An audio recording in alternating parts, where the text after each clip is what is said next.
Mateo capítulo 16. Y este mensaje es para nosotros, llegar al punto de no retorno. ¿Cuál es el punto de no retorno? Si tú vas en carretera y llevas el tanque lleno de tu auto o de tu vehículo, llevas tanque lleno y tienes que hacer un recorrido de ciertos kilómetros, tú calculas y dices, bueno, de aquí hasta donde voy ya no hay gasolinera, tengo que llenar el tanque y entonces no te queda otra más que seguir, porque llega el punto en que la gasolina ya no te alcanza para regresar más que para llegar. Entonces tienes que llegar a tu destino sea como sea, porque lo que traes de gasolina solamente alcanza para llegar a tu destino. Ya llegaste al punto, si llegabas a la mitad, bueno, a la mitad calculas que traigo medio tanque porque me gasté medio tanque, me alcanza para regresarme. Aquí puedo regresarme. Pero si paso de este punto, ya no voy a poder regresarme. Porque ya la gasolina que consuma más adelante va a impedir que yo llegue de regreso. Así es que lo único que me queda es seguir hacia adelante. Ese es un punto de no retorno. En nuestras vidas, ¿cómo lo aplicamos? En tus decisiones, en tus relaciones, en las cosas que haces cotidianamente, lo que vives todos los días. Llegas al punto donde dices, no puedo ir para atrás, lo único que me queda es seguir hacia adelante. O continúo con esto o voy a fracasar definitivamente, porque volver ya no puedo. Creo que en algún momento en nuestro matrimonio mi esposa tuvo un punto de no retorno y tuvo que tomar una decisión. Estábamos en una situación difícil y estábamos discutiendo muy fuerte y entonces mi esposa discutimos, ella se fue a la habitación, yo me quedé en la sala, ahí me quedé a dormir y ese día mi esposa lo testificó ella lo contó después en una reunión de mujeres. Yo no lo sabía hasta que ella lo testificó. Y cuando lo testifica dice que en ese momento estaba tan desesperada que lo que quería era agarrar a los niños e irse, o sea, dejarme ahí o correrme y que ella empezar de nuevo. Pero ella pensó y dijo, lo que llevo ya caminado con él, no lo voy a caminar con nadie más. Lo que ya logramos juntos ya no lo voy a lograr, ya no estoy en el punto de volver a empezar. Entonces, mejor me aguanto, oramos, buscamos al Señor y sí, definitivamente ese momento fue un cambio en nuestro matrimonio porque las cosas empezaron a cambiar, pero tuvo que ser el punto donde ella dijo, ya no puedo volver, o sea, ya no puedo renunciar, tengo que seguir. Ahora, esto no es una regla, no lo estoy diciendo así, lo tienen que hacer mujeres, porque si no, no es una regla, es una decisión que ella tomó y cada uno de nosotros tenemos un punto de no retorno. En el trabajo, nosotros les platicamos a nuestros hijos que nosotros decidimos el trabajo que tenemos porque es el que nos permitía hacer todo lo que hacemos. Y nos dio lo suficiente para sostenerlos a ellos y para sostenernos nosotros y tener ahora lo que tenemos. ¿Pudimos haber renunciado? Sí, pudimos haber emprendido. Emprendimos muchas veces. Tratamos de abrir negocios de no sé cuántas cosas, vendíamos tamales y los entregamos a domicilio. No es por presumirlo, pero mi esposa hace unos muy ricos tamales. Y vendíamos tamales. Tuvimos una tienda de regalos, vendíamos hamburguesas. No es por nada, pero yo hago unas ricas hamburguesas. Pero, y emprendimos muchas cosas, y tratamos de hacer muchas cosas, pero nosotros sabíamos que había un punto de no retorno. O dejábamos los negocios que habíamos empezado y continuaron a hacer ese podcast. Yo empecé a hacer podcast, y empecé a hacer transmisiones, y me desvelaba, y empecé a hacer videos, y empecé a subir cosas, pero era dedicarme a eso, o dedicarme a mi familia, a mi trabajo, a la iglesia. Así es que llega un punto donde tienes que decir, donde no hay vuelta para atrás. También es un punto en nuestra vida cotidiana, con lo que te acontece. Puedes seguir sufriendo y lamentándote por lo que te pasa o por lo que vives, o tienes que llegar al punto de decir, ok, me puedo quedar aquí y seguir por este camino hacia el dolor, o puedo volver y reconsiderar, o puedo empezar y seguir hasta superar el dolor y vivir una vida más tranquila. Ese es el punto de no retorno. Ese es el punto en donde tienes que decidir, no hay vuelta para atrás, yo no puedo retroceder, no puedo regresar, tengo que ir hacia adelante. Y nuestro Señor Jesús tuvo ese momento, así es que antes de que tuviera ese momento, le dice a sus discípulos, ustedes también van a tener un punto de no retorno. Bueno, no lo dice así, pero sus palabras me dieron a entender eso de lo que les estoy hablando, de ese lugar donde ya no puedes volver. O decides seguir a Jesús, o decides apartarte de Él. O decides continuar en su camino y en sus enseñanzas, o decides alejarte. Por supuesto, de ninguna manera y en ninguna forma nosotros le pedimos a la gente que regrese, que no siga a Jesús, que no acompañe los mandamientos o las ordenanzas de Cristo. No, yo creo que sí tienes que seguir y sí tienes que continuar. Pero definitivamente algo que tenemos que hacer es considerar que nosotros vamos a seguir o vamos a parar. Esa es tu decisión. No estás obligado. Quisiéramos que todos siguieran a Jesús. Quisiéramos que todos escucharan la palabra, que todos fueran salvos. De hecho, la Biblia dice que Jesús no vino a condenar al mundo, vino a salvar al mundo. Entonces nosotros como cristianos, quienes creemos en Jesús, quisiéramos que todos creyeran, que todos fueran salvos, que todos decidieran seguir a Cristo. Ese es el anhelo de nuestro corazón, y para muchos de nosotros es importante seguir orando para que eso suceda con los que amamos, con nuestra familia primero, con nuestra casa primero, después con los que conocemos en el trabajo, en la calle, en la cuadra, en la escuela, y después quizás ir a otras partes del mundo. Pero ese es el mandato de Jesús. Pero aunque lo queremos y aunque deseamos eso, no siempre sucede, porque nosotros no obligamos a nadie. No queremos que nadie crea por obligación. Y Jesús mismo lo dijo. Jesús habló de eso, de que nadie puede seguirlo por obligación. Tiene que generarse una convicción en nuestro corazón. Ahora, aquellos que deciden no hacerlo, dicen, pues igual no pasa nada. No, claro que pasa, y esa es la preocupación, o esa es la ocupación que tenemos, de que sean salvos, de que sigan a Jesús. Dice Mateo capítulo 16, si puede abrir su Biblia, en Mateo 16, y vamos a leer lo que dice la Biblia del versículo 21, Mateo 16, versículo 21 al 28. Dice la palabra de Dios: desde entonces comenzó Jesús a declarar a sus discípulos que le era necesario ir a Jerusalén y padecer mucho de los ancianos, de los principales sacerdotes y de los escribas, y ser muerto y resucitar al tercer día. Esto es lo que dijo Jesús. A partir de ese momento, ya se nos había dicho antes, pero a partir de este momento Jesús empieza a insistir más que era necesario ir a Jerusalén y morir. Entonces Jesús ya lo sabe. Jesús sabe que ir a Jerusalén es alcanzar el punto de no retorno. 22, versículo 22. Entonces Pedro, tomándole aparte, comenzó a reconvenirle, diciendo: Señor, ten compasión de ti. En ninguna manera esto te acontezca. Pero él, volviéndose, dijo a Pedro: quítate de delante de mí, Satanás. Me eres tropiezo, porque no pones la mira en las cosas de Dios, sino en la de los hombres. Pedro, una pausa y en su lectura. Pedro tiene buenas intenciones, no está siendo necio, ni tampoco es que Satanás se metió en Pedro, porque algunos leen que Jesús dice: apártate de mí, Satanás, como si Pedro fuera Satanás. No, Jesús le está hablando a ese pensamiento después de escuchar a Pedro, cuando Pedro le dice: Señor, ten compasión de ti, que no te acontezca tal cosa, no vayas a la muerte, no busques la muerte, evitemos Jerusalén. Si allí está tu muerte, evitemos Jerusalén. Esas son las palabras de Pedro. Pero Jesús reprende a Satanás y le dice: apártate de mí, Satanás. ¿Por qué? Porque Pedro es Satanás. Porque Satanás se le metió a Pedro y Satanás está hablando a través de Pedro.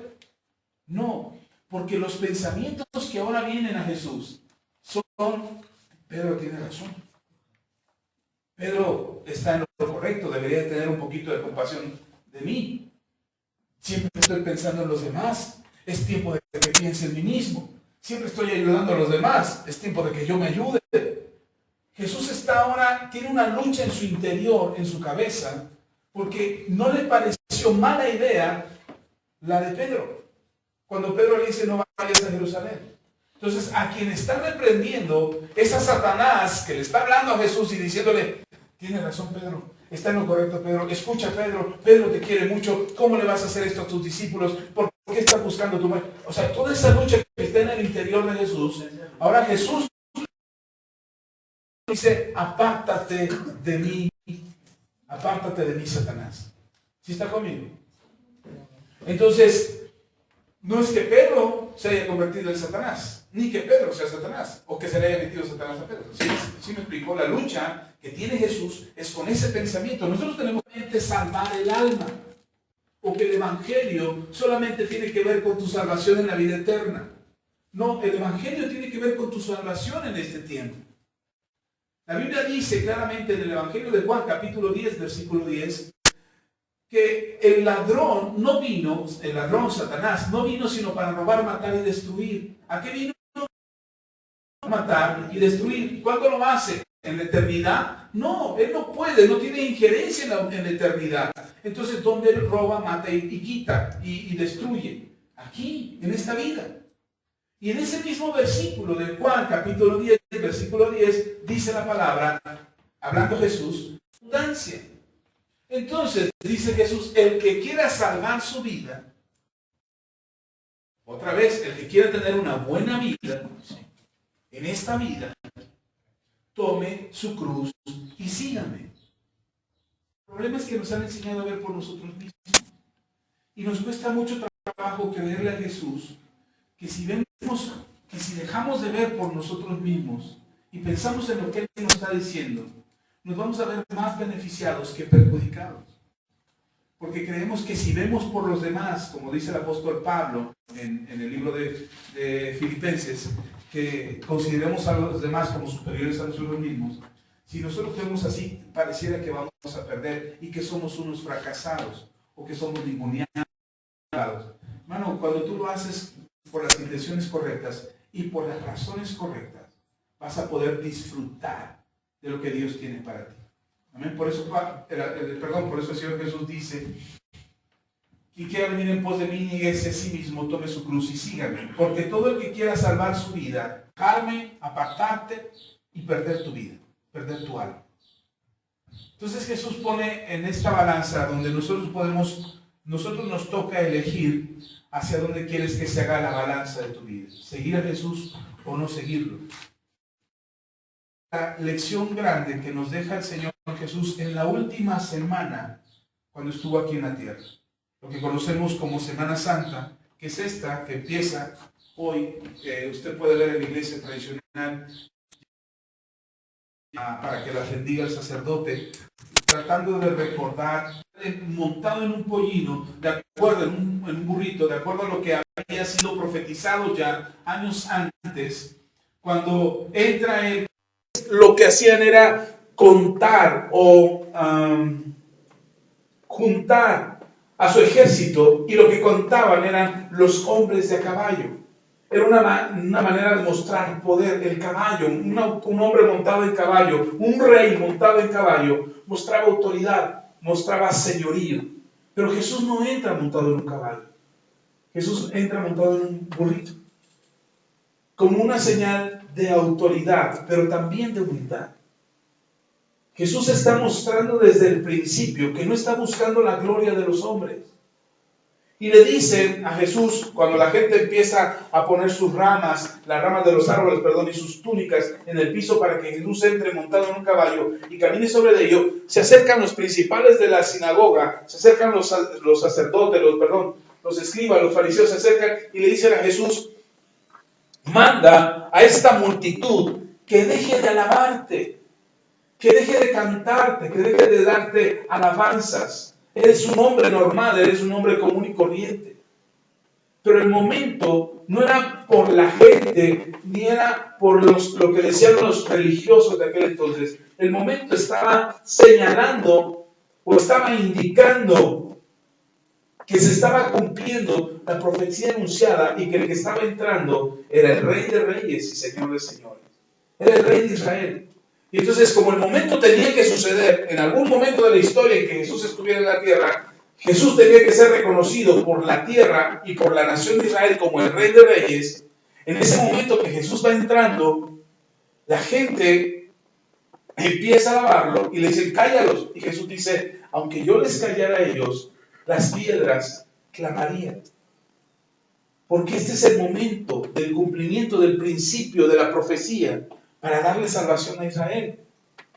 Y entonces Jesús empieza a andar sobre la tierra y empieza a hacer lo que en la palabra de Dios estaba anunciado y estaba escrito.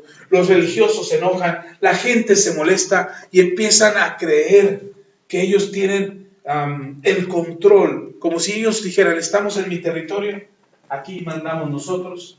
Jesús viene como extraño a Jerusalén. Esta es la tierra donde nosotros somos la autoridad religiosa. Él solamente es un ciudadano más. Y empiezan a tratar de tomar el control de las circunstancias. Tratan de decirle a Jesús qué es lo que tiene que hacer, cómo tiene que hacerlo, cómo debería de comportarse, por qué tenía que hacerlo de esa manera. Y lo mismo, la gente clamaba para salvación y gritaban: Hosana, Hosana al Hijo de David, bendito el Hijo de David, bendito el reino de la casa de David. Y empezaban a clamar todo eso, los mismos que gritaban, hermano. El domingo fueron los mismos que el jueves gritaron: crucifícalo. Y el domingo estaban Hosana, Hosana, y el domingo estaban diciendo: crucifícalo. ¿Qué pasó en estos 4 días? ¿Qué pasó en esos días en que Jesús habló con ellos, en que Jesús siguió haciendo milagros, en que Jesús siguió hablando a sus vidas? ¿Qué pasó? ¿Por qué? ¿Por qué este mismo que lo salvaría ahora era encontrado culpable y era señalado como alguien que debía de ser crucificado? Entonces, ¿quién iba a salvarlos? Entonces, ¿en quién estaban poniendo su confianza? ¿Qué es lo que estaban esperando? ¿Cuál es el tipo de salvación que querían ver? Nosotros queremos muchas veces que Dios intervenga a nuestra manera. Queremos: Dios, ayúdame. Ok, y Dios dice: ok, voy a ayudarte. Perdona a tu prójimo. No, ayúdame. Ok, sí, te ayudo, pero no tomes en cuenta las ofensas de tu prójimo. No, Señor, ayúdame. Ok, sí te ayudo, yo quiero ayudarte, pero ponle otra mejilla. No, Señor, ayúdame. Bueno, dice Dios: bueno, ¿cómo quieres que te ayude? Fulmínalo, elimínalo, que caiga un rayo de fuego, que se abra la tierra, trágatelo. Algo, Señor, pero ayúdame. Y entonces la ayuda que nosotros queremos, la salvación que esperamos de Dios, la queremos que sea a nuestra manera. Cuando Dios dice: yo te ayudo, pon la otra mejilla. Salva tu alma, no pierdas tu alma. Yo te ayudo, perdona. No, pero ¿cómo? Salva tu alma. Yo te ayudo, perdona, porque si tú perdonas a tu hermano sus ofensas, yo te perdonaré a ti tus ofensas. Y entonces queremos la salvación. Este pueblo que le está gritando a Jesús: sálvanos, Hosana, sálvanos, son los mismos que después gritan a Pilato: crucifícalo. ¿Por qué será que querían crucificarlo? ¿Porque no lo salvó como ellos esperaban?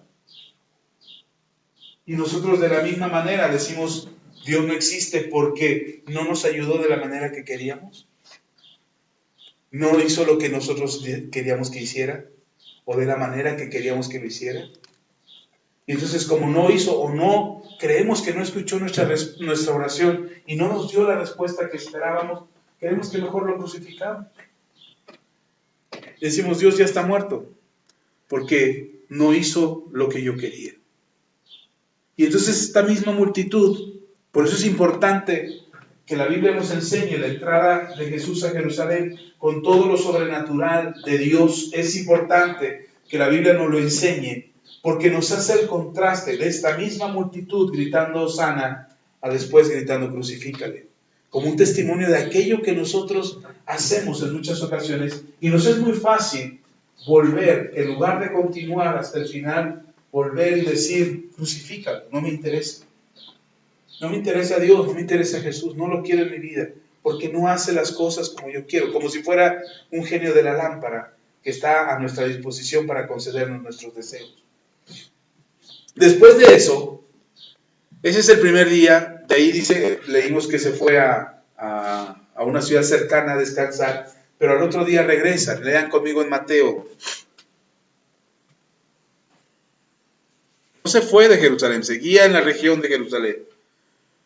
Mateo 21, dice la palabra del Señor. Aquí es un poquito más largo. Dice la palabra, vamos a leer del 18. Ya estamos en el segundo día, ya es lunes. Dice la palabra del Señor. Por la mañana, volviendo a la ciudad, tuvo hambre. Y viendo una higuera cerca del camino, vino a ella y no halló nada en ella. Perdón, se me movió. Y no halló nada en ella, sino hojas solamente. Y le dijo, nunca jamás nazca de ti fruto. Y luego se secó la higuera. Viendo esto, los discípulos decían maravillados, ¿cómo es que se secó enseguida la higuera? Respondiendo Jesús les dijo, de cierto, ojo aquí, de cierto os digo, que si tuvieras fe y no dudareis, no solo haréis esto de la higuera, sino que si a este monte dijeres, quítate y échate en el mar, será hecho. Y todo lo que pidiereis en oración, creyendo, lo recibiréis. Siga leyendo conmigo, versículo 23. Cuando vino al templo, los principales sacerdotes y los ancianos del pueblo se acercaron a él mientras enseñaba y le dijeron, ¿con qué autoridad haces estas cosas? ¿Y quién te dio esta autoridad? Respondiendo Jesús les dijo, yo también os haré una pregunta, y si me la contestáis también yo os diré con qué autoridad hago estas cosas. El bautismo de Juan, ¿de dónde era? ¿Del cielo o de los hombres? Ellos entonces discutían entre sí diciendo, si decimos del cielo, nos dirá, ¿por qué pues no le creísteis? Y si decimos que de los hombres, tememos al pueblo porque todos tienen a Juan por profeta. Y respondiendo a Jesús dijeron, no sabemos. Y él también les dijo, tampoco yo os digo con qué autoridad hago estas cosas. Pero ¿qué os parece? Versículo 28. Pero ¿qué os parece? Un hombre tenía 2 hijos y acercándose al primero le dijo, hijo, ve hoy a trabajar en mi viña. Respondiendo él dijo, no quiero, pero después arrepentido fue. Y acercándose al otro le dijo de la misma manera y respondiendo él dijo, sí señor, voy, y no fue. ¿Cuál de los 2 hizo la voluntad de su padre? Dijeron ellos, el primero. Jesús les dijo, de cierto os digo que los publicanos y las rameras van delante de vosotros al reino de Dios. Porque vino a vosotros Juan en camino de justicia y no le creísteis. Pero los publicanos y las rameras le creyeron. Y vosotros viendo esto no os arrepentisteis para creerle. ¿Sabe? Hasta ahí nada más. En este pasaje, nuestro Señor Jesucristo, o en este texto, en este día, nos encontramos con que Jesús sana enfermos en el templo. Y empieza a orar por la gente. Él llegó a la ciudad, entró al templo, empezó a sanar a los enfermos. Y los religiosos empezaron a cuestionarle. ¿Tú con qué autoridad sanas a enfermos? ¿Quién te mandó a ti a andar sanando enfermos? Y aquí en el templo. Y Jesús les dice, bueno, si ustedes me contestan esta pregunta, yo les contesto su pregunta. Si su pregunta es genuina, yo puedo responderles. Pero sucede esto porque los religiosos de aquel entonces, a diferencia de los discípulos, tenían respuestas distintas de parte de nuestro Señor Jesús. ¿Se acuerdan? Unos minutos antes de entrar a la ciudad, se encuentran con una higuera, y en la higuera Jesús busca frutos, no los encuentra, y le ordena a la higuera, sécate. Los discípulos se sorprenden, es un milagro. Los discípulos se sorprenden, Señor, ¿cómo es que esto sucedió así, de inmediato? Y Jesús les dice, fíjense la respuesta de Jesús, si ustedes creen, no solamente harían lo de la higuera, sino moverían una montaña. Porque todo lo que pidan al Padre creyendo, lo recibirán. La respuesta a los religiosos es distinta. La respuesta a los religiosos es, ¿con qué autoridad haces esto? ¿No es la misma pregunta casi? En otro sentido, pero tiene que ver con lo mismo, con la autoridad que tiene Jesús. Los discípulos preguntan, ¿cómo es que sacaste la higuera? ¿Con qué autoridad lo hiciste? ¿Cómo sucedió tan rápido? Mientras que los religiosos le preguntan, ¿con qué autoridad sanas enfermos? Es lo mismo, ¿cómo haces lo sobrenatural? ¿Cómo es que los milagros pasan contigo? Pero las respuestas son diferentes. ¿Por qué la respuesta? Yo les decía, ¿por qué tus respuestas fueron diferentes? Y algo que entendí es que el corazón hace la diferencia. Los discípulos realmente quieren saber cómo es que Jesús lo hace. Los religiosos quisieran saber por qué lo hace. Una de las cosas que nosotros le preguntamos al Señor siempre cuando algo pasa es ¿por qué, Dios? ¿Por qué me pasa esto? ¿Por qué perdí a mi ser querido? ¿Por qué me enfermé? ¿Por qué no me resultó aquello? ¿Por qué Dios? ¿Por qué? ¿Por qué? ¿Por qué quieres saber el por qué? ¿Quieres saber si tú tuviste la culpa o la tuvo alguien más? ¿Quieres saber si lo que hiciste fue suficiente o no? ¿O realmente quieres conocer la voluntad de Dios? Hoy estaba escuchando, temprano, estaba escuchando un pastor amigo, ustedes seguramente lo han visto, es el pastor que es de Alemania, al que le hice una entrevista, el pastor Hans. Me gusta oírlo, siempre de hecho me manda sus videos, las prédicas, él anda ahorita en Argentina, predicando en Argentina, y siempre me manda las prédicas de donde quiera que él anda. Las comparte en sus redes sociales, no es que yo sea privilegiado, su consentido y nada más a mí me las manda, no, las comparte. Pero a mí me hace llegar a través de WhatsApp que ya la compartió, que ya subió el mensaje.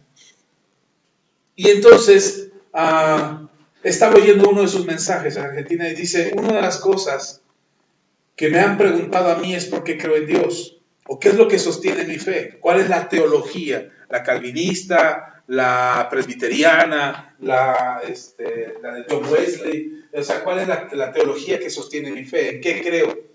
Dice, yo solamente creo 3 cosas, que la voluntad de Dios es buena, que su voluntad es agradable y que su voluntad es perfecta. Eso es lo único que sostiene mi fe. Así es que si algo bueno me pasa, bendito sea Dios porque su voluntad es buena, es agradable y es perfecta. Pero si algo malo me pasa, su voluntad es buena, es agradable y es perfecta. Y por algo me pasa lo que me pasa. Mi respuesta del por qué me pasa lo que me pasa es porque su voluntad es buena, es agradable y es perfecta. Esa es mi respuesta a mi por qué. Entonces, cuando tú tienes un por qué te pasó lo que te pasó, por qué vives de la manera en que vives, por qué te acontece lo que te... Recuerda esto, la voluntad de Dios es buena, es agradable y es perfecta. ¿Amén? ¿Cómo es la voluntad de Dios? Entonces, si lo que te pasa y quieres saber por qué, la respuesta es eso, porque la voluntad de Dios es buena, es agradable y es perfecta. ¿Por qué? No sé. ¿Por qué sucedió? No lo sé, pero sé que es bueno, que es agradable y que es perfecto. ¿Pero por qué a mí? No sé, porque es bueno, porque es agradable, porque es perfecto. ¿Pero por qué ahora? No sé, porque es bueno, porque es agradable y porque es perfecto. Y Dios no se equivoca. Y eso debería de ser suficiente para sostener nuestra fe. Los religiosos le preguntan a Jesús, ¿con qué autoridad? No porque si quieran saber quién lo había enviado, realmente, sino porque querían cuestionar lo que estaba haciendo. ¿Por qué ahora lo estás haciendo, Jesús? ¿Por qué no antes? Porque aquí, mientras los discípulos reciben el cómo, ellos reciben una respuesta por pregunta. Le dicen, si realmente ustedes quieren saber, respóndame esto. ¿Quién envió a Juan? Y eso les genera un conflicto porque realmente no querían romper sus esquemas religiosos, porque querían era señalar a alguien como responsable de lo que estaba sucediendo. Y entonces Jesús dice, si ustedes me dicen quién envió a Juan, yo les respondo. Pero como no querían meterse en problemas, no respondieron. Su religiosidad les impidió ser confrontados con la realidad. Ahí mismo en el templo Jesús voltea, de acuerdo al evangelio que tú leas, Jesús entra al templo y voltea las mesas de los cambistas. ¿Saben quiénes eran los cambistas? Los ladrones que estaban afuera del templo y que cambiaban las monedas porque la gente venía a Jerusalén de todas partes del mundo conocido en aquel entonces y venían a adorar a Dios. Y cuando llegaban al templo, pues de un viaje tan largo, imagínense, venían de, no sé, se me ocurre de Egipto o de España o de Asia y venían a Jerusalén a adorar a Dios. Para traer su ofrenda en el camino se les podía morir el animal. O a ellos lo comían para no morirse ellos. Y cuando llegaban a Jerusalén, ya no traían una ofrenda, pero traían dinero. Entonces cambiaban las monedas que traían de otras naciones, las cambiaban ahí a como ellos quisieran. Ni siquiera era un cambio justo, era como ellos querían. Y entonces cambiaban las monedas para que la gente pudiera comprar los animales que iban a sacrificar en el templo. Era un negocio redondo entre ellos mismos. Entonces Jesús llega al templo, ve eso, voltea las mesas y le dice, esta es casa de oración, no cueva de ladrones. Y eso le enfurece a los religiosos, porque ¿de quién creen que era el negocio?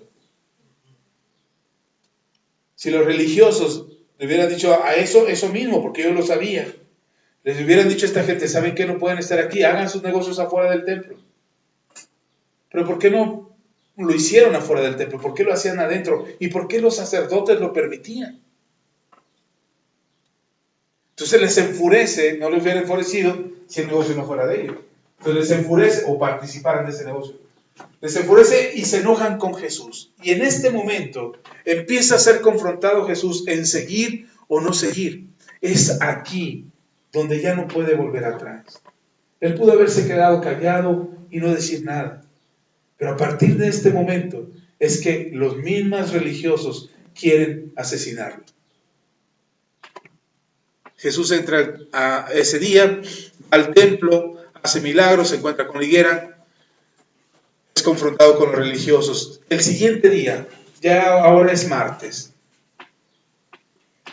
Lea conmigo en Lucas. Lucas, capítulo 20. ¿Ya está ahí? Vamos a ver Lucas, capítulo 20. Perdón si no le encuentra mucho sentido esta prédica, no es tan divertida o no es tan emocionante, pero esta es una enseñanza, no es una prédica normal, esta es una enseñanza para que usted tenga la información de lo que aconteció, pero al final quiero llevarlo a algo, ¿ok? Lucas capítulo 20, versículo del 1 al 18. Dice, sucedió un día que enseñando Jesús al pueblo en el templo, anunciando el evangelio, llegaron los principales sacerdotes y los escribas con los ancianos y le hablaron diciendo, dinos, ¿con qué autoridad, eso es lo que acabamos de leer, con qué autoridad es esas cosas? ¿O quién es el que te ha dado esta autoridad? Respondiendo Jesús le dijo, os haré yo también una pregunta, respondedme, ¿el bautismo de Juan era del cielo o de los hombres? Entonces ellos discutían entre sí diciendo, estoy en Lucas 20, ¿verdad? Sí. Entonces ellos discutían entre sí diciendo, si decimos del cielo, dirá, ¿por qué pues no le creíste? Si decimos de los hombres, el pueblo nos apedreará porque están persuadidos de que Juan era profeta. Y respondieron que no sabían de dónde fuese. Entonces Jesús les dijo, yo tampoco os diré con qué autoridad hago estas cosas. Versículo 9. Comenzó luego a decir al pueblo esta parábola. Un hombre plantó una viña, la arrendó a labradores y se ausentó por mucho tiempo. Y a su tiempo envió a su siervo a los labradores para que les diese del fruto de la viña. Pero los labradores le golpearon y enviaron con las manos vacías. Volvió a enviar otro siervo, mas ellos a este también golpeando y afrentando le enviaron con las manos vacías. Volvió a enviar un tercer siervo, mas ellos también a este echaron fuera, herido. Entonces el señor de la viña dijo, ¿qué haré? Enviaré a mi hijo amado. Quizás cuando le vean a él le tendrán respeto. Mas los labradores, al verle, discutían entre sí diciendo, este es el heredero. Venid, matémosle, para que la heredad sea nuestra. Y le echaron fuera de la viña y le mataron. ¿Qué pues les hará el señor de la viña? Vendrá y destruirá a estos labradores y dará su viña a otros. Cuando ellos oyeron esto, dijeron, Dios nos libre. Pero él mirándoles dijo, ¿qué pues es lo que está escrito? La piedra que desecharon los edificadores ha venido a ser cabeza del ángulo. Todo el que cayere sobre aquella piedra será quebrantado, mas sobre quien ella cayere le desmenuzará. Quiero dejarlo aquí nada más. Podríamos seguir leyendo, pero déjeme dejarlo aquí. El Señor Jesús cuenta la parábola de la viña. ¿De quién está hablando Jesús? De Él. Les está diciendo, el padre de una viña mandó a labradores. ¿Quiénes son los labradores? Los encargados de la religión judía. Los escribas y los fariseos, los sacerdotes. A ellos se les encargó que cuidaran la viña. ¿Cuál es la viña? La gente. Cuiden de la gente. Y les dice, envío a mis siervos para pedirles cuentas. ¿Quiénes eran estos siervos? Los profetas, que fueron enviados antes. Y le dice, envío a mis profetas, o envió el Padre a los profetas para rendir cuentas. Y lo que hicieron los labradores fue matar a los enviados. Entonces el padre y dueño de la viña dice, ya sé, voy a enviar a mi hijo amado. Entonces cuando lo vean, al saber que es mi hijo, pues van a tener temor de hacerle algo, porque yo soy el dueño de la viña. Y lo van a respetar y le van a rendir cuentas. Cuando lo ven los labradores, en lugar de rendir cuentas, lo que hicieron fue asesinarlo. Y entonces Jesús les está diciendo esto, y cuando les está diciendo esto, dice la palabra de Dios,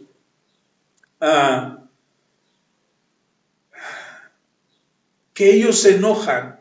Y dicen, no, Dios nos libre de hacer semejante cosa. Y Jesús dice, bueno, está en ustedes decidir. Ustedes decidan si ustedes caen sobre la piedra o la piedra cae sobre ustedes.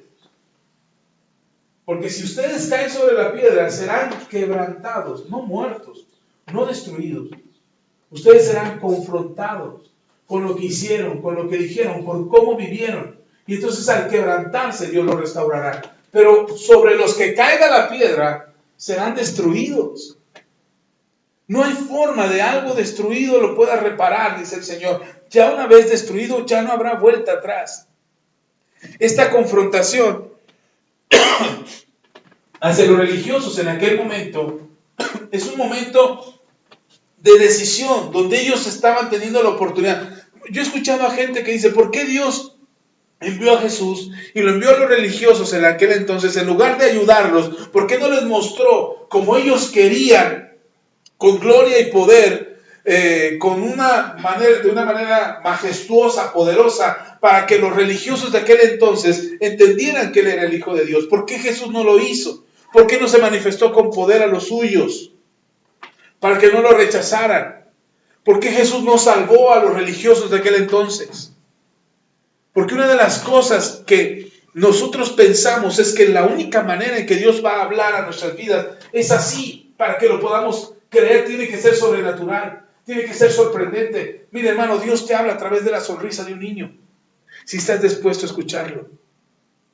Cuando el dolor llega a tu corazón y no encuentras consuelo, y de repente viene un niño y te dice, ¿estás bien, mami? ¿Estás bien, pa? O te dan un abrazo y te apapachan tus hijos, tus nietos. Y tú dices, y si eres duro en tu corazón, hermano, por más que viniera el niño y se diera en sentimientos y amor por ti, no lo recibirías.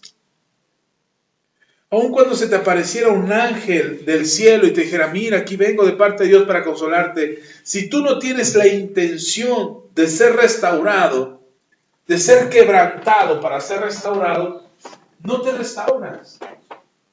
La fe no es magia. La fe es disponer tu corazón para que Dios haga el milagro.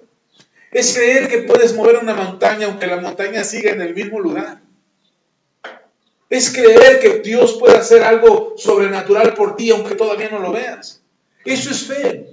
Pero si no tenemos la disposición, no vamos a creer. Los religiosos no tenían la disposición en su corazón. Y aunque Jesús apareciera con señales y milagros que ellos vieron los milagros. Él no vino a ocupar el lugar de los sacerdotes.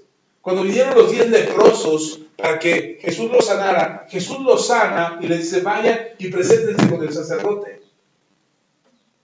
No dice, ya, son libres, aléjense de esa religión falsa. Vengan conmigo, que estoy haciendo una nueva religión. Él no dijo eso. Él les dijo, vayan, conforme a la ley de Moisés, vayan y preséntense con los sacerdotes y digan, estamos sanos. Y de los 10 que salieron de ahí, solo uno regresó. Cuando vio la sanidad, solo uno regresó y le dio gracias. Entonces, uno puede pensar que Jesús hace las cosas equivocadas o que Dios hace las cosas equivocadas porque no las hace como nosotros queremos. Los escribas, los fariseos, los religiosos en aquel entonces le están cuestionando, ¿por qué haces esto? Y Jesús le dice, bueno, ¿ustedes creen en Juan? ¿Creen que Juan fue enviado por Dios? ¿Quién envió a Juan? Y ellos no tienen una respuesta, pero no es que no la tuvieran, es que no decidían por esa respuesta. No se decidían, nada perdían al tomar una decisión. Nada perdían al decirle a Jesús, ok, nosotros creemos que Juan no fue enviado por Dios. Se le iba a venir la gente encima, pero fue su decisión. Después, o podrían haber dicho, no, nosotros creemos que Juan fue enviado por Dios. Y entonces Jesús los confrontaría y los quebraría, porque Él es la roca, la piedra angular. Y les diría, entonces, ¿por qué no creyeron? ¿Por qué no salieron a bautizarse cuando Jesús andaba bautizando? Pero como no quisieron tomar una decisión, sino quisieron evitar el problema, muchas veces nosotros no tomamos la decisión de seguir a Jesús para evitar el problema. Decidimos no hablar de Dios para evitar el problema. Decidimos no compartir nuestra fe para evitar el problema. Sí, pastor, pero usted no conoce a mi familia. Pero usted tampoco conoce a la mía. Y nosotros creemos o pensamos que el no tomar una decisión es lo mejor. La verdad es que ya estás tomando una decisión. Y este es el punto al que Jesús nos lleva y nos dice, ¿cuál es tu decisión? Decides creer o no creer, pero toma una decisión. Lo que nosotros queremos es que todos crean, por supuesto. Dios quiere que todos crean. Ese es el plan. La Biblia dice, Dios quiere que todos, para eso apareció el Hijo de Dios, para salvar al mundo. Para que todo aquel que en Él cree no se pierda, mas tenga vida eterna. Dios espera que todo se salve y que ninguno se pierda. Ese es el plan de Dios. ¿Sí está conmigo? Ok. Entonces, si nosotros y nuestro plan es seguir a Jesús o seguir a Dios y seguir su enseñanza, de ahí para adelante lo que sigue es mucho mejor que irte de regreso, que ir de vuelta. Lea conmigo, espéreme, déjeme, le doy otro punto más para que usted pueda encontrar. Versículo 18 dice, todo el que creyere sobre aquella piedra será quebrantado, mas sobre quien ella cayere le desmenuzará. Estoy en el versículo 18, Lucas 20, 18. Versículo 19. Dice la palabra del Señor, procuraban los principales sacerdotes y los escribas echarle mano en aquella hora, porque comprendieron que contra ellos había dicho esta parábola. ¿Cuál parábola? La de los labradores malvados. Les quedó el saco a los canijos. Entendieron que se refería a ellos, porque se le dijo él. Y me parece interesante que ellos sepan que se refiere a ellos cuando ellos entienden eso, dice, queda dentro de su corazón. Quiero hacerle un poco al adivino. Perdónenme, no es correcto que lo digan y que nosotros hacemos eso. Pero quiero pensar que en el corazón de estos religiosos estaba la certidumbre de que Jesús era enviado por el Padre. Porque si no, ¿cómo te identificas como ladrón? O sea, Jesús se está refiriendo a él como el Hijo del Padre y nosotros somos los ladrones. Les quedó el saco, entendieron que se refería a ellos. Entonces reconocen en cierta manera que Jesús es enviado por el Padre. Pero no están dispuestos a hacerlo público. No están dispuestos a declarar con su boca que Él es el Hijo de Dios. Sigo leyendo. Versículo 20. Y acechándole, enviaron espías que simulasen justos, a fin de sorprenderle en alguna palabra, para entregarle al poder y a la autoridad del gobernador. Y preguntaron, diciendo, Maestro, sabemos que dices y enseñas rectamente, que no haces acepción de personas, sino que enseñas el camino de Dios con verdad. ¿Nos es lícito dar tributo a César o no? Mas él, comprendiendo la astucia de ellos, les dijo, ¿por qué me tentáis? Mostradme la moneda, ¿de quién tiene la imagen y la inscripción? Y respondieron, dijeron, de César. Entonces les dijo, pues dad a César lo que es del César, y a Dios lo que es de Dios. Hasta ahí vamos a leer. ¿Sabe? En verdad para mí es risorio cómo los religiosos de aquel entonces quieren saber respuestas, pero no están dispuestos a aceptar las respuestas que Dios les da. Hoy en día sucede lo mismo. Queremos respuestas, queremos que Dios nos hable, queremos que Dios nos muestre, pero no estamos dispuestos a aceptar las respuestas que Dios nos da. No las queremos. Y no las queremos porque no nos gusta, porque no es lo que esperamos. Eso no significa que lo que Dios nos está hablando, lo que Dios nos está diciendo, no sea cierto. Cuando Dios confronta tu vida, Dios está confrontándote hasta lo más profundo. No confronta tu forma de vestir. Yo no pienso que Dios te confronte como vistes. Dios te confronta en lo que hay en tu corazón. Y lo digo por esto. David es reconocido, el rey David es reconocido como un hombre conforme al corazón de Dios, tanto en el Antiguo Testamento como en el Nuevo Testamento. O sea, quedó plasmado que David era un hombre conforme al corazón de Dios. Pero David fue homicida. David fue un adúltero. David fue un promiscuo sexual. Fue un mentiroso. David tenía una vida que era un caos. David se convirtió en un hombre con manos llenas de sangre. Así lo dice la Escritura. Dios le dice a David, no me vas a construir el templo. Tú no me vas a construir el templo porque tienes tus manos llenas de sangre. ¿Cómo estaban sus manos? Pero ¿y su corazón? Perdón, fuerte. Conforme al corazón de Dios. ¿Sí está conmigo? Entonces, por eso creo que cuando Dios te examina, Él te mira y ve tu forma de vestir, y ve tus manos llenas de sangre, y tu lengua llena de mentiras, y tus oídos llenos de chismes, y tus ojos llenos de lujuria y de lascivia. Y entonces Dios dice, ay, no me gustó vamos por otro. ¿Eso es lo que Dios ve? No. Cuando Dios te mira, mira tu corazón. Y puede que en tus manos estén llenas de sangre. Y puede que tus oídos llenos de chisme, y tus boca llena de mentiras, y tus ojos llenos de lascivia. Puede que sí. Por eso Jesús decía, si tu ojo te es ocasión de caer, arráncate el ojo. Si tus manos son ocasión de caer, arráncate la mano. Si tu pie te es ocasión de caer, córtate el pie. Porque no importa que entres cojo, tuerto o manco al reino de los cielos, lo que importa es que entres. ¿Sí está conmigo? Porque lo que Dios mira es tu corazón.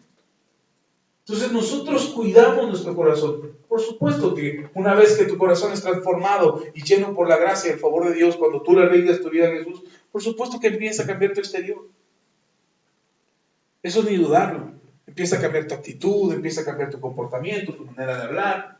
Ya no estás en tantos chismes. Todos los días saliendo a la escuela a los niños. Ahora ya nada más los viernes. Ya no estás buscando decir mentiras.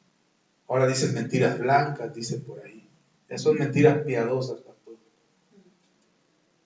Al final empiezas a ser transformado. Lo que yo estoy diciendo es que Dios no juzga, cuando te presentas de Él, no juzga tus obras, juzga tu corazón y lo que tú crees. ¿Sí está conmigo? Ahora, no se engañen. Ay, pastor, entonces puedo vivir como se me dé la gana. No, porque si tú crees en Jesús, cambias. Y entonces empiezas a dar frutos en tu vida dignos de arrepentimiento. Y la mentira la sacas de tu vida, y las palabras ofensivas las sacas, y el chisme y la forma de vestir cambia. Empiezas a tener una actitud distinta. Entonces, algo está pasando en mí, que es, me volví religioso. No, Dios te está haciendo de ti una nueva criatura. No eres la misma persona de antes. ¿Sí está conmigo? Alguien me dice, pastor, usted no ha nacido de nuevo. Le digo, ¿por qué? Porque usted no viste de traje. Ah, caray. Es que los pastores deben de andar de traje y predicar de traje. Dije, ah, caray, no, la Biblia no dice eso, pero si te gusta que yo predique de traje, voy a predicar de traje. El día que te congregues en la iglesia. El día que vayas cada domingo a la iglesia, porque si tú me quieres aplicar la ley a mí, yo te la voy a aplicar a ti. Y te voy a pedir que diezmes y ofrendes, y no peques y no mientas. Porque es muy fácil señalar hacia afuera y no mirar hacia adentro. Miramos lo que otros hacen, pero no miramos cómo está nuestro corazón. ¿Sí está conmigo? Entonces, por eso yo creo que aquí nadie me ha dicho, pastor, ¿por qué no predica con traje?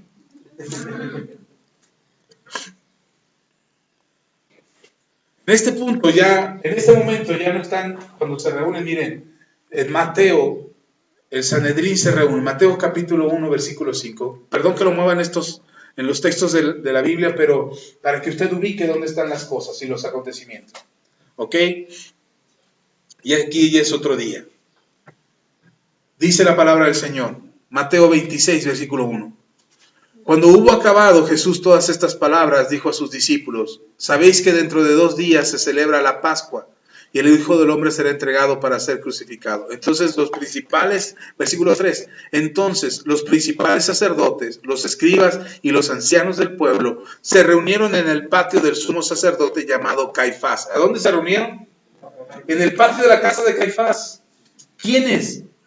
Los religiosos de aquel entonces, los escribas, los fariseos, se reunieron. Los del Sanedrín era el grupo de sacerdotes que estaban a cargo de las cuestiones religiosas del templo.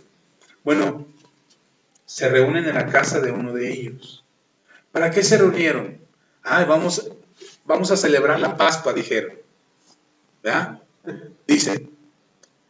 Entonces los principales sacerdotes, los escribas y los ancianos del pueblo se reunieron en el patio del sumo sacerdote llamado Caifás y tuvieron consejo para prender con engaño a Jesús y se reunieron para planear la Pascua. Jesús les dice a sus discípulos, en 2 días estamos por celebrar la Pascua. Hagamos planes. ¿Se da cuenta la diferencia? Mientras Jesús está planeando con sus discípulos celebrar la Pascua, los otros se reúnen para planear cómo matarlo.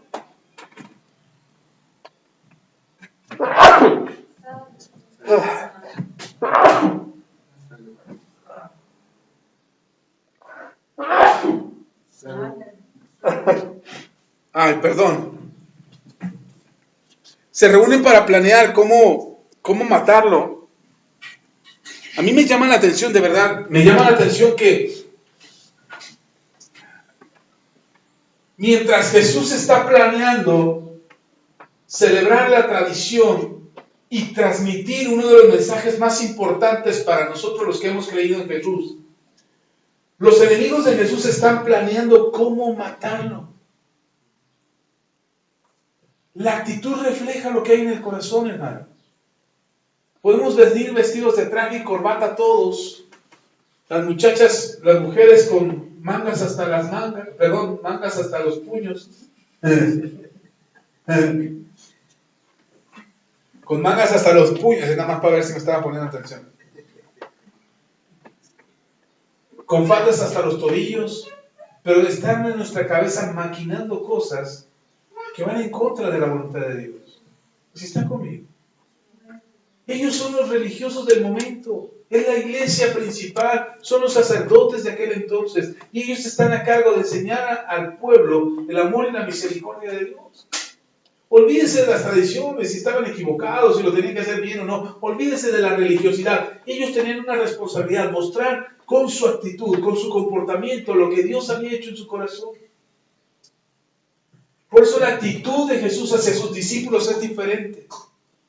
Y no es que Jesús estaba cambiando la religión, Jesús estaba mostrando cómo debería de ser el corazón de nosotros delante de Dios. Jesús le dice a los discípulos, preparemos la Pascua. Los religiosos les dicen al consejo que se reúne ahí, ¿qué hacemos para matarlo? Y además dice Mateo que estaban planeando con mentiras cómo atraparlo, porque ni siquiera tenían argumentos. No habían encontrado una razón para acusarlo, no habían encontrado una causa para acusarlo. Y dice la Biblia que ellos estaban planeando con mentiras atraparlo y matarlo. Eso es lo que querían. Versículo 5, dice, pero decían, no durante la fiesta. ¿No durante qué? No durante la tradición. Respetemos la tradición, pero vamos a matar a uno. Somos respetuosos de Dios y de las celebraciones de Dios, pero luego lo matamos. Hagamos la fiesta. Vamos a la iglesia, demos unos golpes de pecho, cumplamos con todas las tradiciones, pero después comamos esto. Después hablemos de los demás, guardemos odio en el corazón, tengamos resentimiento y falta de perdón. Pero no en la fiesta, hermano. Por eso no comemos carne en Semana Santa. ¿Ya? Porque hay que respetar la tradición. No comemos carne, pero comemos gente. Entonces, ¿sí está conmigo? ¿Sí me está siguiendo la idea? Podemos ser como los religiosos de aquel entonces y mostrar religión y mostrar tradición y respetar la tradición, pero nuestro corazón está sucio. Por eso les ponía el ejemplo de David. Yo creo con todo mi corazón que David está en el cielo, que el rey David está en el cielo, Pastor, pero un adúltero, sí. Y era un fornicario, sí. Y un asesino, sí. Y un mentiroso, sí. Y un promiscuo, sí, lo era. Entonces, ¿cómo se atreve el pastor a decir que estaba en el cielo? Porque Dios lo dice. No lo digo yo. Era un hombre conforme al corazón de Dios. Porque lo que Dios miró en David fue la actitud que había en su corazón. ¿La regó David? Sí. ¿Se arrepintió? También. Entonces podemos ser como los religiosos de aquel entonces, pensar cómo desquitarnos de nuestro enemigo. Porque una cosa es ser menso y otra cosa es ser manso. Son cosas distintas. Nosotros somos mansos, pero no somos mensos. No nos dejamos de nadie. ¿Cómo nos vamos a dejar, pastor? ¿Yo por qué? ¿Verdad? Y entonces guardamos toda la tradición de la mansedumbre, pero somos bien carnales porque no somos mensos. Y no nos vamos a dejar de nadie. Y no hacemos lo que teníamos que hacer. Este proceso de la Semana Santa, o lo que conocemos como la Semana Santa o la Semana Mayor, o la última semana de Jesús en la tierra, en Jerusalén, esta semana son un montón de lecciones, y no les estoy leyendo todo, me estoy indicando un montón de cosas que tienen una lección importante. Pero quiero dejarle algo en su corazón, que llega al punto en que no podemos volver atrás. A partir de este momento, los enemigos de Jesús ahora quieren matarlo. ¿Jesús lo sabía o le tomó por sorpresa? Ya lo sabía. Él le dijo a sus discípulos: me van a matar. ¿Y saben quién me va a matar? Los sacerdotes, los ancianos, los religiosos de allá de Jerusalén me van a matar. Y se los dijo a los discípulos antes de entrar a Jerusalén, varios días antes de entrar a Jerusalén. Y sin embargo, él sabía que tenía que ir a ese punto. Hermano, este es el punto donde tú decides no volver. O decides creerle a Jesús y cambiar tu corazón. Y no ser solamente una persona religiosa que cumple con la tradición, que cumple con la religión, sino tener un corazón para Dios. Y decirle a Dios: yo quiero que cambies mi corazón. Lea conmigo, sigo ya con esto. Los religiosos de aquel entonces se enojaron. Vaya que sí se enojaron. Jesús les llamó hipócritas, generación de víboras, sepulcros blanqueados. Es en este punto cuando Jesús da el discurso de Mateo, capítulo 24, me parece, donde Jesús les llama a ellos sepulcros blanqueados, hipócritas. ¡Ay de vosotros, hipócritas! 8 veces les dice: ¡ay de vosotros! 8 veces. El ¡ay de vosotros! es una indicación de maldición. No estás bendito, estás maldito, porque te están advirtiendo: ¡ay de vosotros! Porque va a venir algo contra ti. ¡Ay de vosotros porque te va a pasar esto! ¡Ay de vosotros porque estás en contra de la voluntad de Dios! Y 8 veces Jesús les dice: ¡ay de vosotros! Generación de víboras, sepulcros blanqueados. Ustedes que se paran en las sinagogas y están a la puerta del reino de los cielos y ni entran ni dejan entrar, bola de religiosos. ¿Usted cree que ellos estaban contentos y decían: ¡ay, Jesús, sí, tienes razón, perdónanos! No, dijeron: no, así ya no nos vamos. ¿Cómo nos vamos a dejar que este hombre nos hable así? Y entonces buscan cómo arrestarlo, cómo atraparlo. Lamentablemente había un hombre cerca de Jesús llamado Judas, conocido como Judas Iscariote, que fue tocado en su corazón para traicionar a Jesús.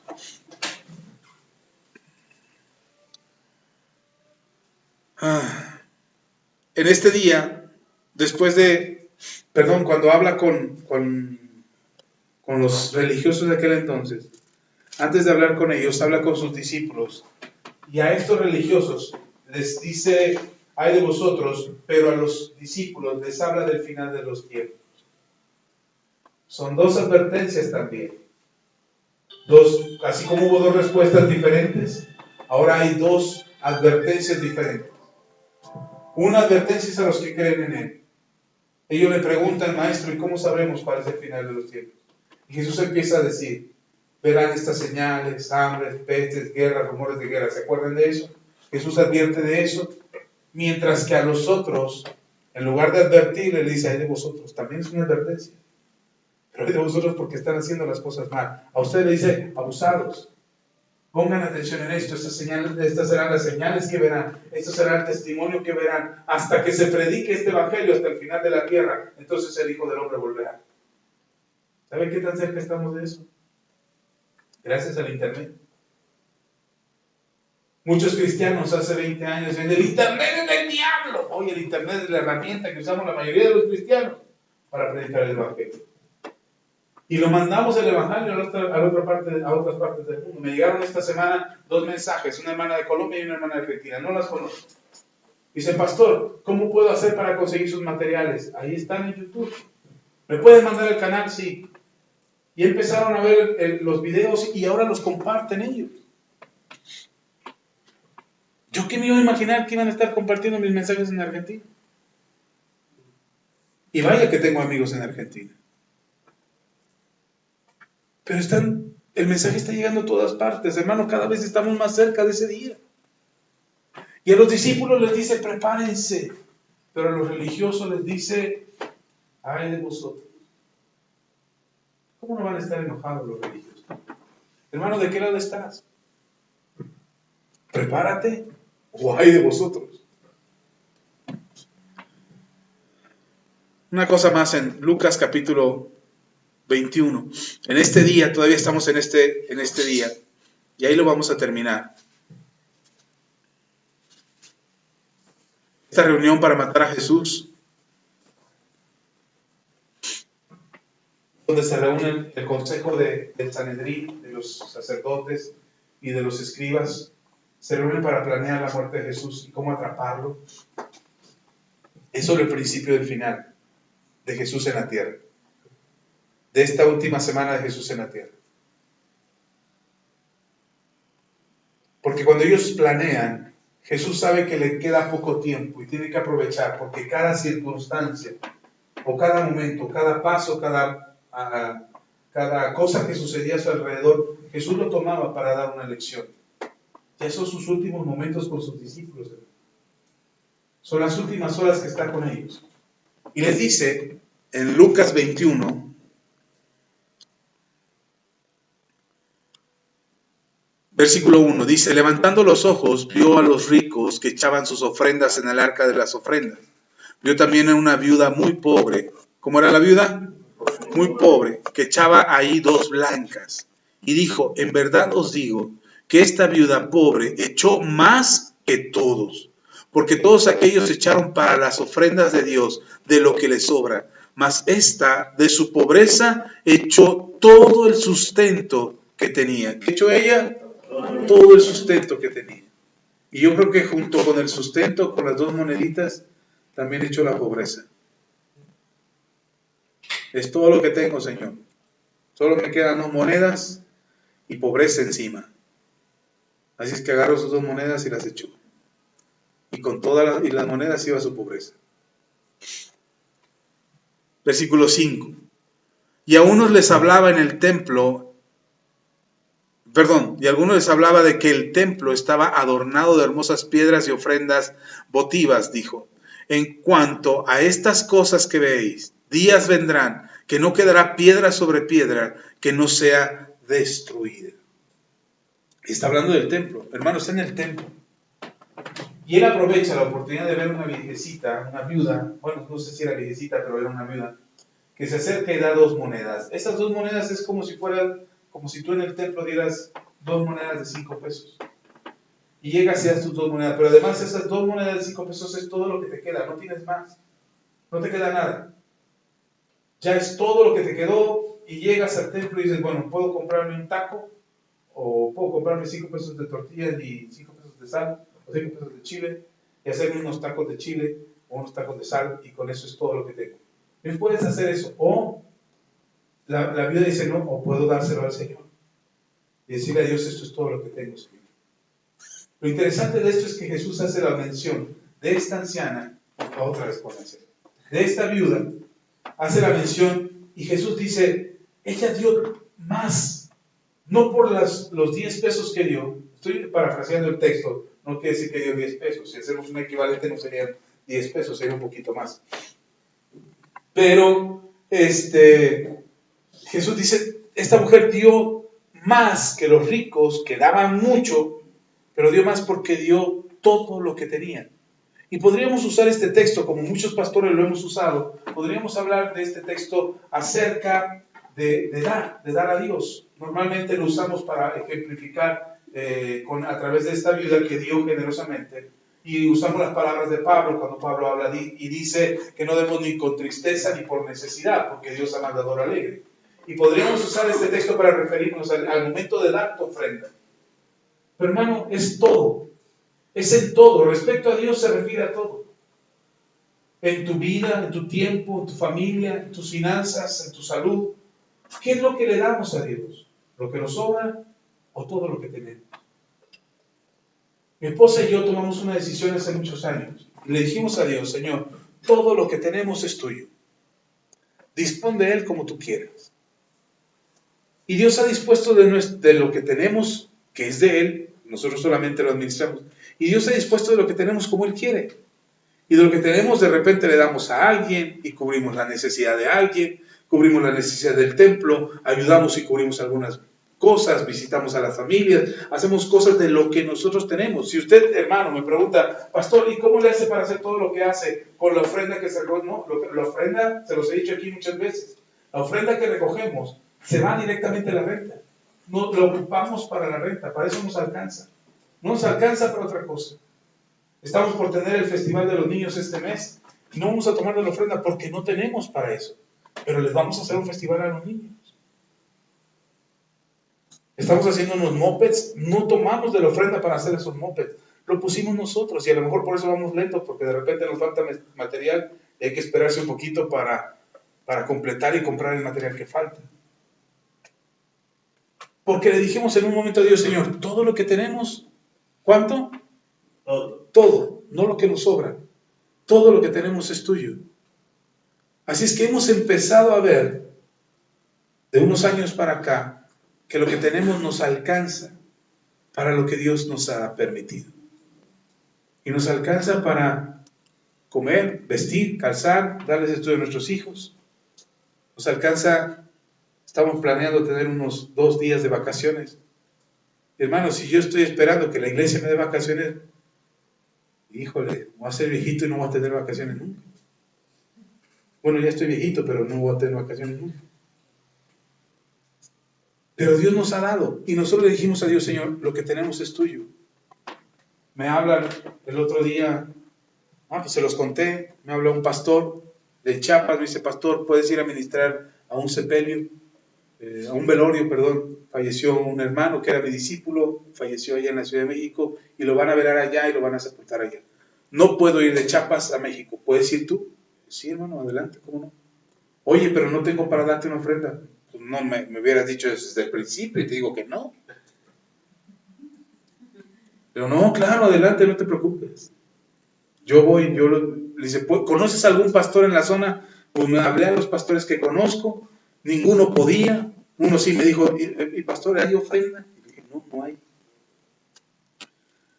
Y entonces finalmente le digo al hermano, ¿sabes qué? No hay nadie, voy yo, no te preocupes, ya hablé con mi esposa, ya nos organizamos, nada más dame chance, voy a ir a dejar a mi esposa a la casa, porque tenemos una reunión, fue el viernes, no este pasado, sino el anterior, tenemos una reunión en Zoom que no podemos desatender, mi esposa va a atender la reunión y yo me voy al velorio. Sí, hermano, adelante. Llegué allá, la hermana súper agradecida, oré por la familia. La única cristiana era la esposa y la mamá de la esposa. Todos los demás no eran cristianos. Imagínense cómo me sentía yo. Y llegué a la ceremonia y no estaba la hermana, nada más estaba la familia. Dice, pásale. Dije, no, aquí me espero en la calle.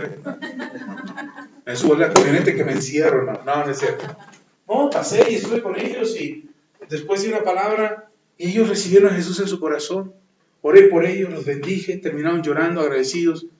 Y al principio me veían como bicho raro, después cuando me iban me decían, gracias pastor, porque yo no fui a sacar nada.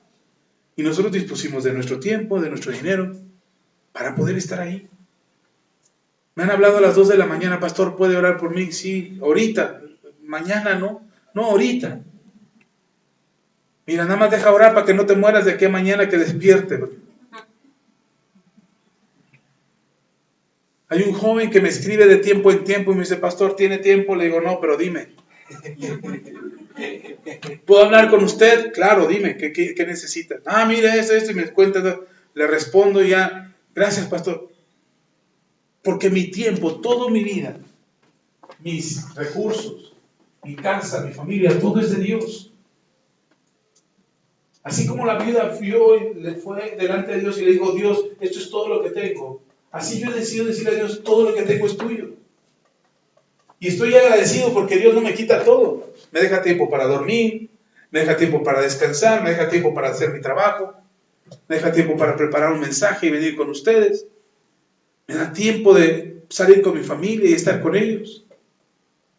Así es que yo le digo a Dios, Señor, si te doy 1 minuto, 2 minutos en oración, 5 minutos de oración, 10 minutos de esta semana que hemos estado ayunando, le he dedicado más tiempo al ayuno y a la oración. Y digo, Señor, es poco. Y Él me dice, dámelo. Dame ese tiempo. Es todo lo que tengo, Dios, para darte. Dámelo. Nuestros recursos, nuestra casa. Y no tenemos problema, hermano, por decirle a Dios, todo es tuyo. La viuda no tuvo ese problema. Tenemos miedo de que si le dices a Dios, Señor, todo es tuyo, tenemos miedo que Dios va a decir, matanga, dijo la changa, ¡pum!, y te quita todo. Creemos que así es Dios. Cuando Dios dice, no quiero tu gloria, yo tengo mi propia gloria, te comparto de mi gloria, te comparto de mi gracia, te comparto de mi favor, te comparto de lo extraordinario que yo tengo, todo te lo puedo dar a ti, eres coheredero con mi hijo. ¿Está conmigo? Ahora ya logramos todo lo que queríamos, no, nos falta mucho por hacer.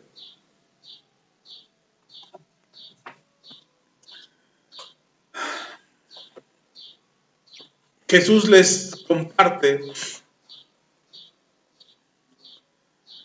a los discípulos el final de los tiempos y a los religiosos solo les recuerda que están en un error. Marcos capítulo 12, y con esto termino. Marcos capítulo 12,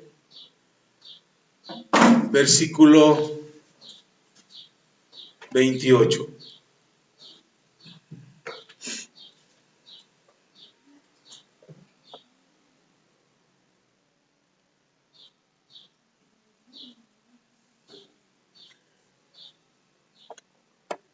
Aquí en el capítulo 12 Jesús ya está en este día de confrontación con los religiosos de aquel entonces. Dice la palabra del Señor. Marcos 12, versículo 28. Acercándose uno de los escribas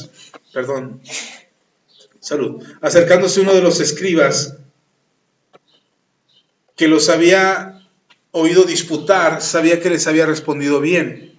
Le preguntó, ¿cuál es el primer mandamiento de todos? Jesús le respondió, el primer mandamiento de todos es, oye Israel, el Señor nuestro Dios, el Señor uno es. Y amarás al Señor tu Dios con todo tu corazón, con toda tu alma, con toda tu mente y con todas tus fuerzas. Este es el principal mandamiento. Y el segundo es semejante, amarás a tu prójimo como a ti mismo. No hay otro mandamiento mayor que estos. Entonces el escriba le dijo, bien maestro, verdad has dicho, que uno es Dios y no hay otro fuera de él. Y el amarle con todo el corazón, con todo el entendimiento, con todo el alma y con todas las fuerzas, y amar al prójimo como a uno mismo, es más que todos los holocaustos y sacrificios. Jesús entonces, viendo que había respondido sabiamente, le dijo, no estás lejos del reino de Dios. Y ya ninguno osaba preguntarle. Me encanta esto, porque este es un escriba. Un escriba era una persona que se dedicaba a transcribir los textos a otras documentos en blanco para poder conservar las escrituras. Recordemos que en aquel tiempo no había memoria USB o no había discos para grabar los textos, no había Word para escribirlo ahí y guardarlo en una computadora. Todo se escribía manualmente. Y el material que usaban, alguno de ellos se deterioraba. Entonces, para conservar los escritos antiguos, siempre había escribas, siempre había gente transcribiendo. Estos mismos escribas transcribían a otros idiomas para que el mismo texto de la palabra fuera llevado a otros idiomas, a otros lugares. ¿Sí está conmigo? Ok. Este hombre, este escriba, conoce las escrituras. Acaba de escuchar una respuesta que dio Jesús acerca de la resurrección, unos versículos antes de lo que leímos. responde Jesús acerca de la resurrección, y el escriba, de acuerdo a lo que él ha leído y el transcrito de la palabra de Dios, se da cuenta que la respuesta de Jesús es correcta. Ahora que ya vio que Jesús respondió con sabiduría y apegado a la verdad de las Escrituras, el hombre se atreve a hacer una pregunta. ¿Por qué no lo había hecho antes la pregunta? ¿Por qué no se acercó a Jesús y le preguntó antes? Porque en su corazón había incertidumbre acerca de si Jesús estaba hablando con la verdad o no. Este escriba que conoce la ley de Dios y conoce la palabra de Dios, se da cuenta que Jesús respondió con verdad. Esto le provoca en él el poder hacer la siguiente pregunta. ¿Sabe? A mí me deja esto una lección muy importante. Hay mucha gente que no se acerca a Dios porque tiene muchas preguntas sin respuesta. Y porque mucha gente le dice a Dios, o no cree en Dios, o no cree en la palabra de Dios, ni siquiera cree en lo que yo enseño aquí, porque tiene muchas preguntas sin respuestas. Porque durante toda su vida le han sucedido cosas, o ha aprendido cosas, que en lugar de resolverle sus preguntas, le genera más preguntas. Y eso genera inquietud. Y escuchar, yo les decía en este velorio al que fui, yo les decía, como un extraño les viene a dar a ustedes consejos acerca de su hijo muerto. Y la familia se me queda viendo, sí, no es fácil. No es fácil que un extraño sea escuchado por gente extraña. Pero al final, ¿sabe qué es lo que me gustó? Porque no les hablé mentiras, ni les hablé cosas solamente para cumplir con un requisito, sino que les hablé con la verdad y con la palabra de Dios. Al final ellos entendieron que lo que yo les estaba diciendo era verdad para sus vidas. Cuando ellos, al final me despedí de ellos, de la mamá y del papá de este muchacho, cuando me despedí de ellos, lloramos juntos, ellos y yo no conocía al muchacho, pero ellos y yo lloramos porque había una empatía, un sentimiento que Dios había desatado entre ellos y yo a través de la palabra. Tenemos miedo a creerle a Dios y a lo que la Biblia dice porque no queremos ser confrontados. Tenemos miedo de creer a Dios y seguir sus mandamientos porque creemos que Dios nos va a exigir mucho y nosotros no seremos capaces de cumplir con todos los requisitos. Por eso para nosotros debe ser un punto de no retorno y este es el lugar al que le quería que llegáramos todos juntos. Tenemos que llegar al punto donde ya no podemos volver atrás, donde tienes que tomar una decisión. ¿Sigues a Dios o no? ¿Sigues a Jesús o no? Y yo sé que ustedes ya decidieron seguir a Cristo. Muchos de ustedes ya fueron bautizados, ustedes ya se congregan con nosotros desde hace mucho tiempo. En su entendimiento, en su conocimiento de Dios han decidido seguir a Jesús. Y están aquí y escuchan el mensaje y buscan a Dios. Ok, pastor, yo ya no estoy en ese punto. Qué bueno, me da gusto. Pero sabes, en algún momento vas a ser confrontado en tu corazón acerca de lo que crees. Y vas a decirle, ¿sigo o no? ¿Seguiré esperando a Dios o no? ¿Seguiré creyéndole a Dios o no? Y ese es el punto en que este escriba se encuentra y le dice a Jesús, ok, ya me di cuenta que respondiste de acuerdo a la verdad de la palabra. Tengo una pregunta más. Y le dice, ¿cuál es el principal mandamiento? Ya lo leímos, Jesús responde, el escriba que conoce la ley dice, tienes razón, ese es el principal mandamiento, amar a Dios con todo nuestro ser y amar a nuestro prójimo. Esto es lo más importante, en esto se cumple toda la ley. Y le dice Jesús, viendo que la respuesta de este hombre es sincera, Jesús le dice, no estás lejos del reino de Dios. Pero a los discípulos les dijo, el reino de Dios está en ustedes. En el mismo Evangelio de Lucas.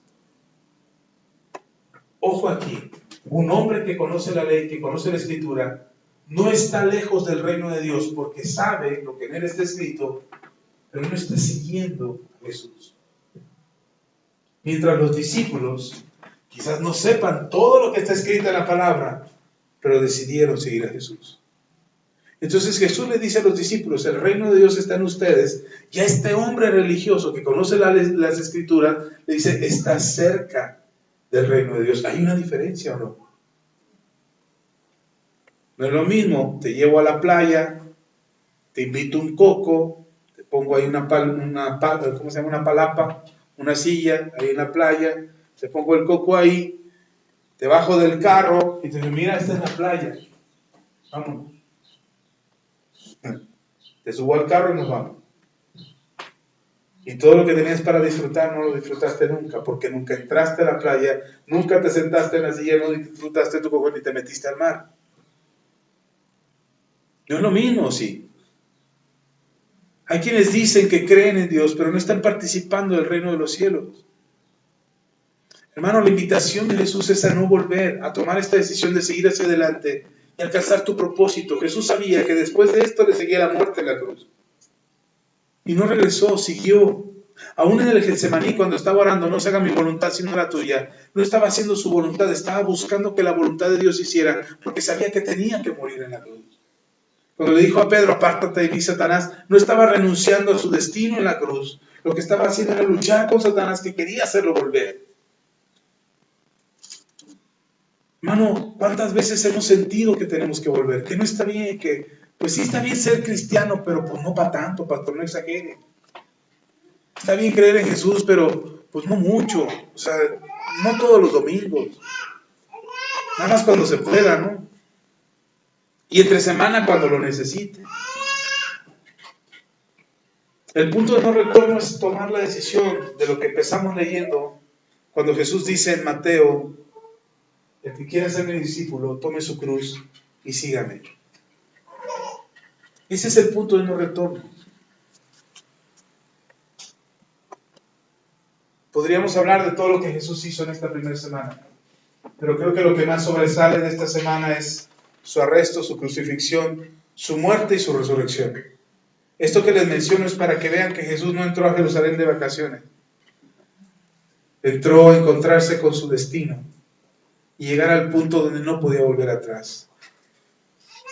Cuando los fariseos empiezan y el Sanedrín empiezan a planear su muerte y deciden cómo van a matarlo, a partir de ese momento Jesús solamente caminó y aprovechó cada momento para dar una lección. Para algunos historiadores el día miércoles por la noche, es el día en que Jesús tiene la cena con los discípulos. Para otros teólogos es el jueves. Para mí, no me importa en qué día lo hizo. Solo sé que lo hizo.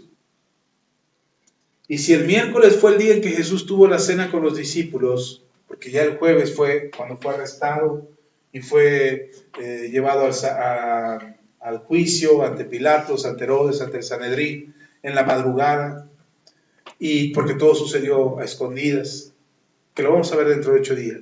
Pero a mí lo que realmente me importa es que en el último momento Jesús aprovechó para decir a los discípulos, lo voy a hacer por ustedes, voy a ir a la cruz, por ustedes. Alguno de ustedes me va a traicionar, pero estoy dispuesto a que me traicionen por ustedes.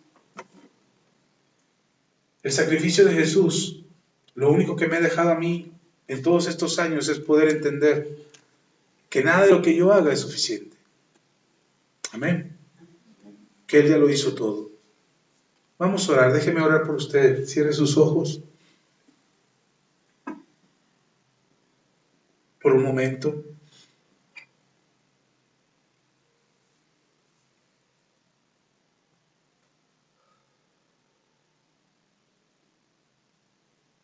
Padre, en el nombre de Jesús,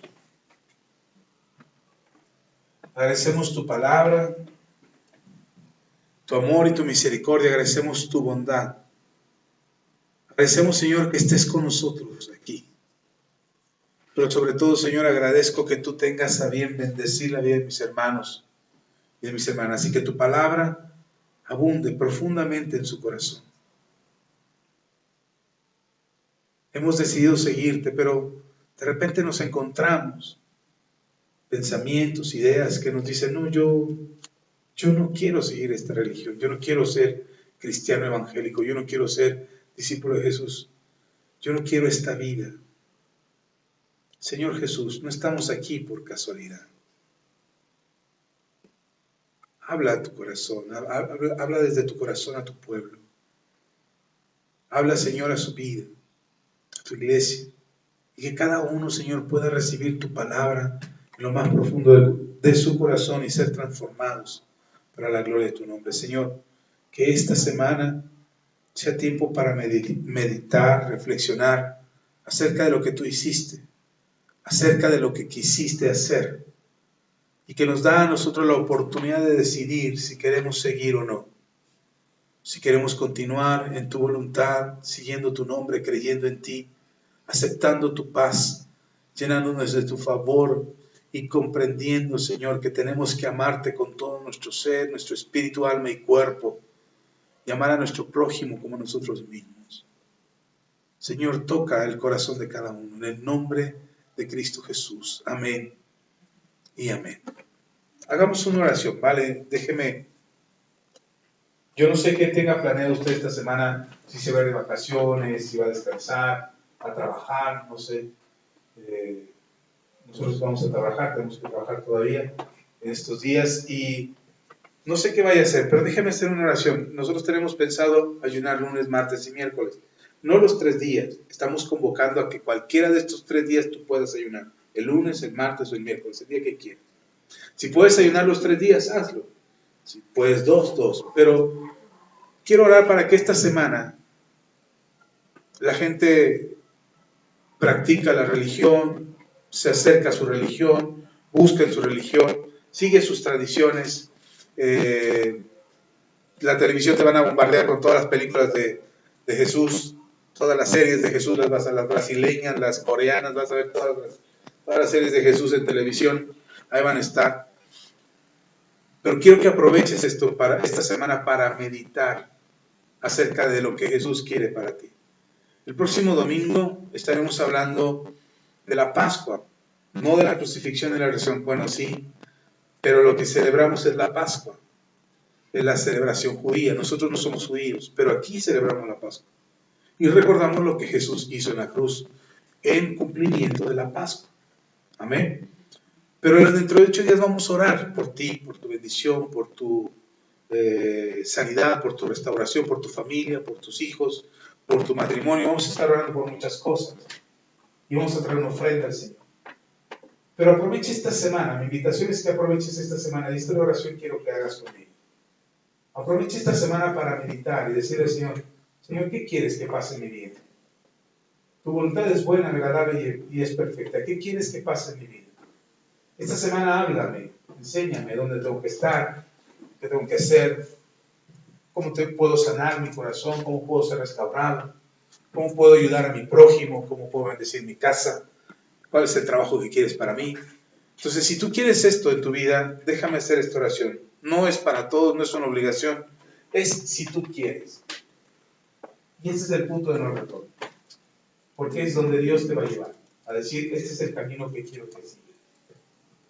Puede que te hable con voz audible, puede que lo veas en un texto bíblico, puede que la prédica del martes te ayude, puede que la reunión del viernes con la pastora te ayude, no sé, de alguna manera en tu sueño, en una revelación, en una visión, de alguna manera en la palabra, en la Biblia, en un canto, Dios te va a mostrar qué es lo que quiere para tu vida. Yo lo creo, lo he pedido y el Señor me lo ha hecho saber, así es que yo creo que lo puede hacer en ustedes. Así es que vamos a orar.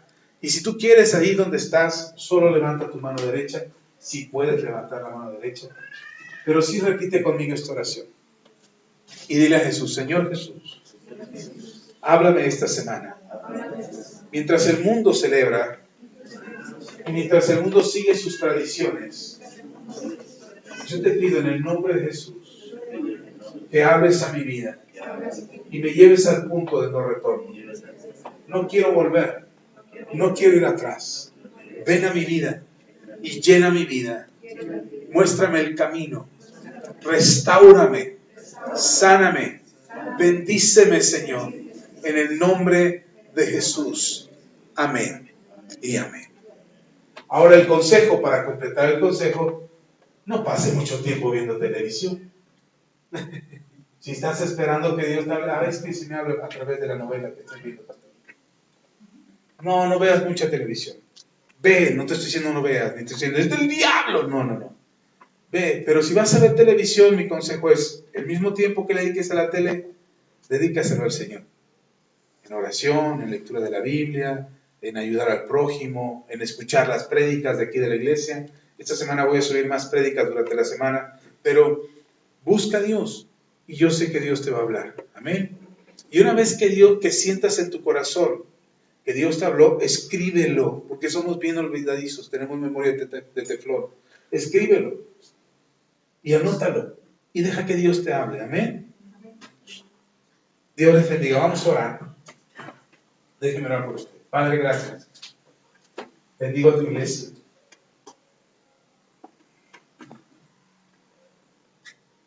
Padre, he desafiado a tu iglesia a aceptar este reto.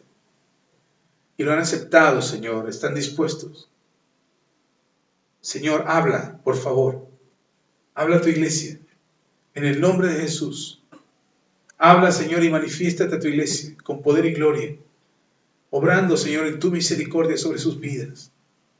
Que este reto, Señor, que he lanzado a tu iglesia tenga el respaldo del cielo. Y que ellos puedan ver, Señor, hacia dónde van. En el nombre de Jesús.